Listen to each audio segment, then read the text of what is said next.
Hello everyone, चलिए देखते हैं हमारे आज के सेशन पर आधारित एमसीक्यूज। फर्स्ट क्वेश्चन हमारा रहेगा, जून 2026 में राजस्थान के थार मरुस्थल क्षेत्र में बीकानेर के गजनेर में चिपकली की एक बहुत नई प्रजाति का प्रामाणिक तौर पर आधिकारिक तौर पर खोज की गई। इसका आधिकारिक वैज्ञानिक नाम क्या रखा गया है? इस चिपकली का आधिकारिक वैज्ञानिक नाम रखा गया है मेसालिना जैसलमेरिस, सूजोस थारेंसिस, गजनेरिका इंडिका या मेसालिना विश्नोई। इसका ऑफिशियल नाम रखा गया है मेसालिना विश्नोई। सेकंड क्वेश्चन हमारा रहेगा, कथन कारण पर आधारित है। कथन है, थार मरुस्थल में खोजी गई नई वन्य जीव प्रजाति का नाम मेसालिना विश्नोई रखा गया है क्योंकि यह नामकरण विश्नोई समाज द्वारा पर्यावरण वन्य जीव संरक्षण के प्रति उनके सदियों पुराने ऐतिहासिक योगदान में समर्पण को सम्मान देने हेतु किया गया है। कथन और कारण दोनों हमारे सही है। ए आर की सही व्याख्या करता है, आर ए की सही व्याख्या करता है। थर्ड क्वेश्चन हमारा रहेगा, मेसालिना विश्नोई प्रजाति के संबंध में निम्नलिखित कथनों पर विचार कीजिए। भारत में इसे मेसालिना जीनस वंश की उपस्थिति का पहला आधिकारिक प्रमाणित भौतिक साक्ष्य माना गया है।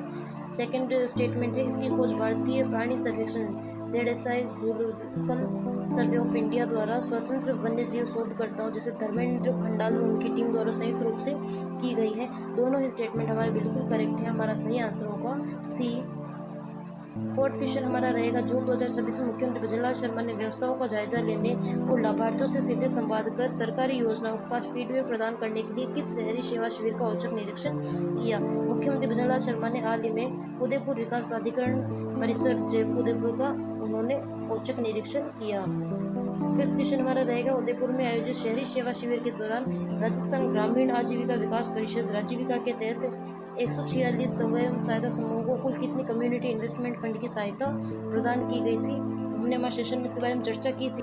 हमारा सही आंसर होगा 1,05,35,000 की उन्होंने कम्युनिटी इन्वेस्टमेंट फंड की राशि प्रदान की थी, चेक उन्होंने सौंपा था। नेक्स्ट हम देखेंगे, हमारा सिक्स्थ क्वेश्चन रहेगा, राज्य बजट 2025-26 की घोषणा के अनुपालना में राज्य के 8 नवीन जिलों में आपातकालीन परिस्थितियों को सुदृढ़ करने के लिए नागरिक सुरक्षा कोर को गठन मंजूरी दी गई है। निम्नलिखित में से कौन सा जिला 8 जिलों की सूची में शामिल नहीं है? बालोतरा, डीडवाना, कुचामन, फलोदी, सलूम्बर, ब्यावर, खेतर तिजारा, डीग, कोटपुतली बहरोड और है कोटा और झालावाड़। इनमें से कौन सा सूची में शामिल नहीं है? कोटा और झालावाड़ इसमें शामिल नहीं है। बाकी सभी नए बने हुए जिले हैं और इनको इनमें शामिल किया गया है। हमारा सही आंसर होगा डी, ये इनमें शामिल नहीं है। सेवंथ क्वेश्चन हमारा रहेगा, राज्य सरकार द्वारा हाल ही में 207.63 वर्ग किलोमीटर क्षेत्र में रेयर अर्थ एलिमेंट दुर्लभ मृदा तत्व खनिज के अन्वेषण एक्सप्लोरेशन हेतु messrs central mine planning and design institute को स्वीकृति दी है। ये ब्लॉक मुख्य रूप से कहाँ स्थित है? तो बालोतरा जिले के पंचपदरा और शेरगढ़ के नवातला एवं देवीग्राम क्षेत्र में इसके लिए रिसर्च किया जाएगा और वहाँ खनन कार्य किया जाएगा रेयर अर्थ एलिमेंट के लिए। हमारा सही आंसर होगा ए। एट्थ क्वेश्चन हमारा रहेगा, कथन और कारण पर आधारित है। कथन है, पीएम सूर्यघर योजना के तहत उपभोक्ताओं को देश के बाहर निर्मित आयातित सोलर पैनल लगाने की भी आंशिक छूट दे दी गई है क्योंकि यह आयातित पैनल लगाने की छूट केवल उन्हीं उपभोक्ताओं पर लागू होगी जो केंद्र सरकार की 78,000 रुपये की सब्सिडी का लाभ उठाना चाहते हैं। दोनों ही स्टेटमेंट हमारे बिल्कुल इनकरेक्ट हैं क्योंकि जो केंद्र सरकार की 78,000 रुपये की सब्सिडी का लाभ उठाएंगे उन्हें ये आयातित पैनल लगाने की छूट नहीं रहेगी। वे केवल स्वदेशी पैनल ही लगा सकेंगे। जो आयातित पैनल लगाएगा उसे ही आयातित पैनल लगाने की छूट दी जाएगी जो केंद्र सरकार की 78,000 रुपये की सब्सिडी का लाभ उठाना नहीं चाहते हैं। इस वजह से हमारा ए सही है परंतु आर गलत है। सी आंसर होगा। सॉरी, वो बोलने में और करने में थोड़ा अंतर रह गया है। ए सही है परंतु आर गलत है। मैंने यही बोला था परंतु मैंने ए गलत है परंतु आर सही है पर टिक लगा दिया था। इस वजह से अब हम इसे अपने मिस्टेक को सुधार लेते हैं। बी हमारा आंसर होगा। ए सही है परंतु आर गलत है क्योंकि यह छूट केवल उन उपभोक्ताओं के लिए होगी जो 78,000 रुपये की सब्सिडी का लाभ नहीं लेना चाहते हैं। नेक्स्ट हमारा 9th क्वेश्चन रहेगा, नीति आयोग द्वारा जारी डाइस डेटा रिपोर्ट के आधार पर राजस्थान में शिक्षा के बुनियादी ढांचे के संबंध में निम्नलिखित में से कौन सा कथन पूरी तरह से सही है।